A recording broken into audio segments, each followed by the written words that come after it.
Donc la première opération que vous avez à faire sur l'intermédiaire pièce, ça va être de créer tous les perçages que vous avez ici, qui vont me permettre après de fixer cette pièce-là sur un support d'usinage pour faire le contournage avec la forme un peu particulière. Donc pour récupérer la pièce, vous double-cliquez, donc vous avez ouvert le fichier qui s'appelle intermédiaire fourche.dft, vous voyez toutes les pièces qui concernent cette zone-là, vous double-cliquez sur la pièce, elle va s'ouvrir, et là vous faites enregistrer sous. Donc enregistrer sous, et vous allez enregistrer une copie à l'endroit qui vous intéresse. Donc par exemple moi je sais que je travaille dans un endroit bien particulier. Hop, en fabrication, TP, après ça va être Moodle, voilà, donc je navigue pour aller récupérer l'endroit où je dois travailler, et naturellement je travaille, c'est la phase 10, donc je vais pas mettre tout dans le même répertoire, un répertoire égale une phase d'usinage. Voilà, donc là j'ai mis ma pièce. Le brut, comment on va travailler? Donc là j'ai repris la pièce un peu comme on travaille, donc vous avez en horizontal vers la droite, ça sera l'axe X, et puis vertical vers le haut, ça sera l'axe Y en vue de dessus. Donc vous, il faut savoir que vous avez en fait un bloc de matière qui vous est fourni. Le bloc de matière, il est en gros comme ça. La largeur que vous allez avoir ici, ça va être une largeur qui va faire 80 mm. Donc ça, c'est très là, 80. La longueur, on va la calculer de telle manière parce que vous avez un petit dépassement de ce côté-là et de l'autre côté. Donc ces dépassements que vous devez avoir ici sont des dépassements de 2-3 mm. Et la pièce fait 78 de hauteur, donc vous aurez ici 1 mm de part et d'autre. L'origine que je vais mettre ici, je sais que la distance entre l'origine et ce trait-là, c'est 10 mm, et que l'origine est au centre de la pièce. Donc il faudra que je me décale, parce que mon origine de programmation, je vais la mettre sur ce coin-là. Donc on va voir ça en fait sur le logiciel. Donc sur le logiciel de Anycam Express, je vais ouvrir la pièce. Donc ma pièce, hop, je vais la chercher. Document, fabrication. Voilà, c'est dans les TP. Modèle, P2I. Voilà. Et dans la phase 10, j'ai mon fichier que je dois ouvrir. Petit fichier ici. Voilà, le repère, il va falloir le placer comme il faut. Donc premièrement, ce bouton-là apparaît que si vous avez correctement configuré le logiciel. Si vous ne l'avez pas fait, il faut le faire. Donc là, moi, je clique dessus. Après, je veux dire que je vais faire du fraisage. Et donc là, ça va ouvrir l'environnement fraisage. Alors pour faire cette pièce-là, on a besoin de plusieurs outils qui ne sont pas forcément montés par défaut dans la machine. Donc on verra ça. Qu'est-ce que j'ai en premier à faire? Je vais donc dans le quatrième onglet en partant du haut, c'est le navigateur d'opération. Et ça me fait apparaître ici le magasin d'outils, mais là vous avez le programme, où pour l'instant il n'y a rien. Le magasin d'outils, donc, qu'on va pouvoir développer avec plein d'emplacements, avec des outils. Pas forcément les outils qui vous intéressent, donc il va falloir en rajouter. Et le virtuel que vous avez ici doit correspondre au réel sur la machine. Et là vous avez le repère. Donc pour l'instant il n'y a rien non plus. Le repère. Donc on va le positionner juste après.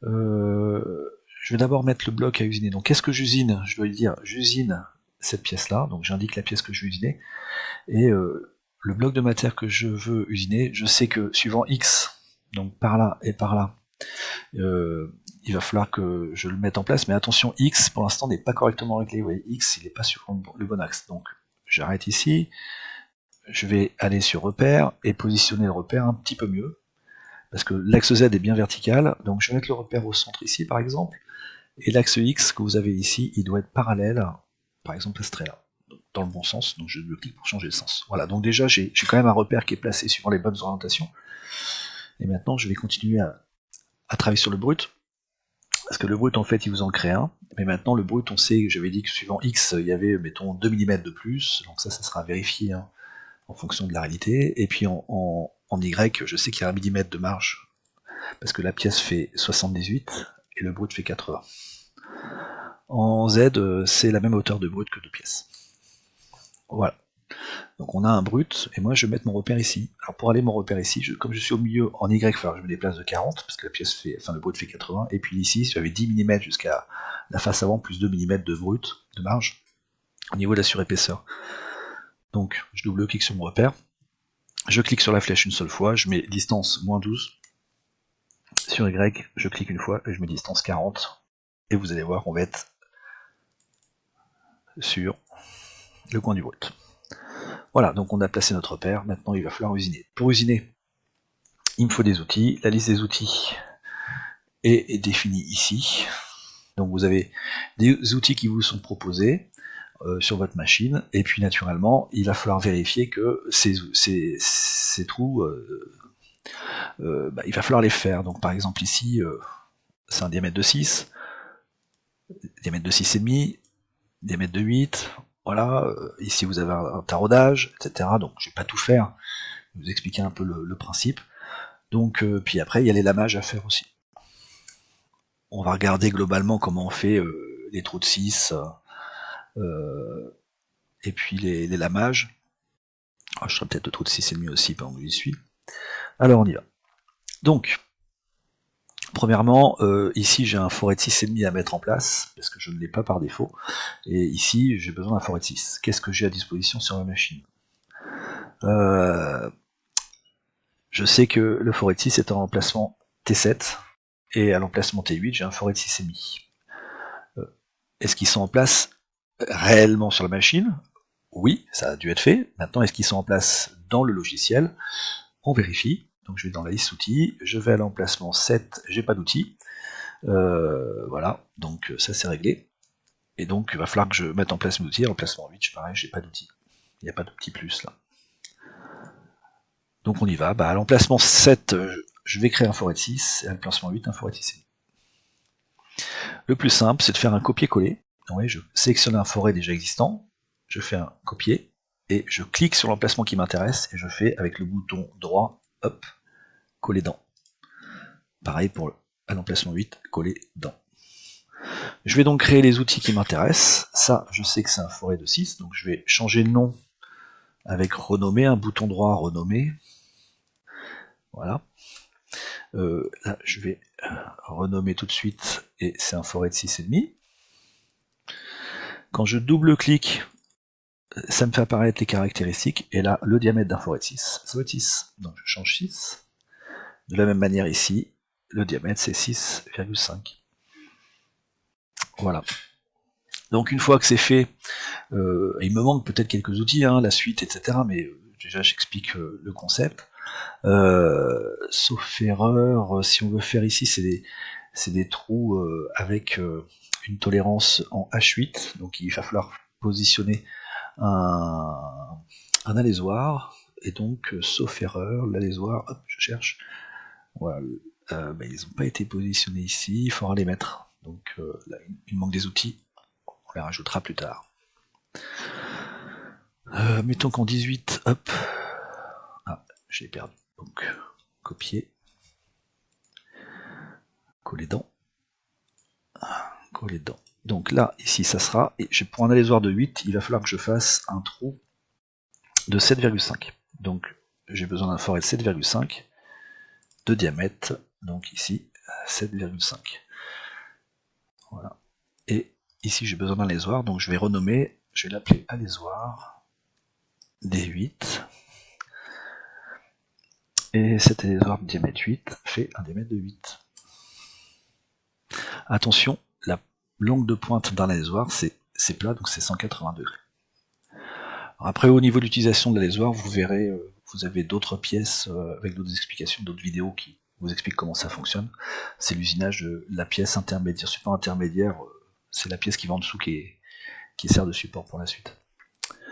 On vous donnera l'information en cours. Voilà, donc là maintenant je fais mes perçages, donc on y va, on va s'occuper par exemple de ce perçage qui est ici. Donc si je veux percer en sectionnant l'arête qu'on a ici, le perçage, il faut déjà que j'ai enlevé la matière au-dessus. Donc là, il faudra qu'on fasse attention à ça. Ici, de la même manière, il faudrait que j'ai fait les lamages. Donc je vais peut-être commencer par ça. Je vais commencer par faire les lamages. Donc pour ça, je vais sur les opérations, et je vais donc aller utiliser l'assistant, et je vais prendre l'assistant détourage intérieur-extérieur. Alors là, il faut que je regarde quel diamètre j'ai à disposition. Ouais, donc là, avec l'outil qu'on a ici, je peux récupérer les diamètres. C'est un diamètre de 11 a priori. Donc je vais avoir un outil qui est prévu de diamètre 8 sur la machine. une fraise de 8. Donc je vais prendre la fraise de 8. Je vais faire du fraisage en finition. Non, le lamage, je vais le faire direct. On va laisser 1 mm en profondeur de passe. Vous mettrez vos conditions de coupe. Hein.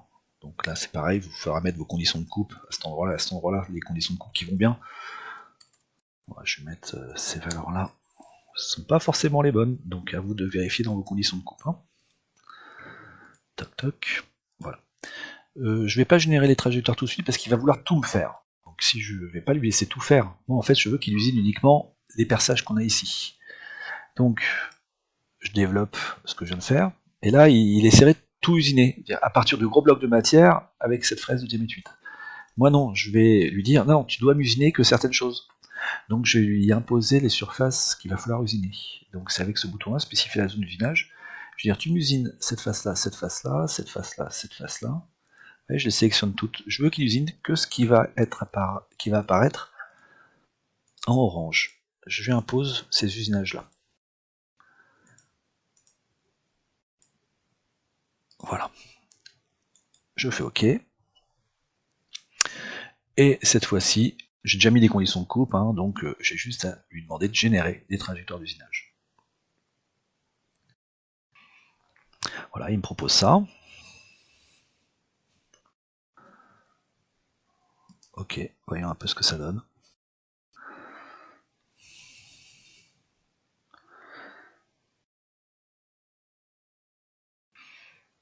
Alors, vérifier le parcours outil, ça va me permettre de simuler les usinages. Je vais laisser toujours en dynamique 3D pour voir ce qui se passe, la vitesse d'usinage, je vais la baisser un tout petit peu, on fait jouer, et voilà, il me propose ces usinages-là. Alors là, j'aurais peut-être un petit problème, parce que en fait, effectivement, quand je vais usiner ici, il va peut-être vouloir m'usiner le brut en vitesse rapide, donc là, il y a un petit problème, donc là, il faudrait qu'on gère ça un peu différemment. Donc, peut-être que ces opérations-là, faut peut-être pas la faire dans cette... faudra peut-être pas la faire tout de suite, faudra peut-être la faire plus tard, dans une autre phase. Parce que là, j'ai pas encore enlevé toute cette zone-là. Donc, bon, je vais laisser comme ça pour l'instant. Mais là, ouais, effectivement, c'est pas terrible. On va laisser tel quel. Donc, je vais juste supprimer ici. Avec Shift, je peux désélectionner ça et ça. Voilà. Et je fais OK. Voilà. Donc, il va me... J'ai enlevé mon usinage là. Et je vais le régénérer. Donc il me fait correctement mes autres lamages, il me fait plus les deux lamages qui posent problème. Je valide. Une fois que c'est fait, ça donc j'enregistre, hein, une fois que c'est fait, bon, il faut que je fasse mes perçages. Donc là, comme j'ai enlevé tous les lamages, il n'y a aucun problème, donc j'y vais sur créer opération, je dois toujours être sur 1000 planar GCP, et là, je vais faire mes pointages. Donc pour les pointages, comme j'ai déjà enlevé les lamages, il n'y a aucun problème, je choisis donc un forêt à pointer, j'usine ce qu'il y a à usiner, et la méthode, c'est méthode de perçage. Donc je valide. Et là, je vais sélectionner en fait, donc avec ce bouton-là, je vais sélectionner ces formes-là.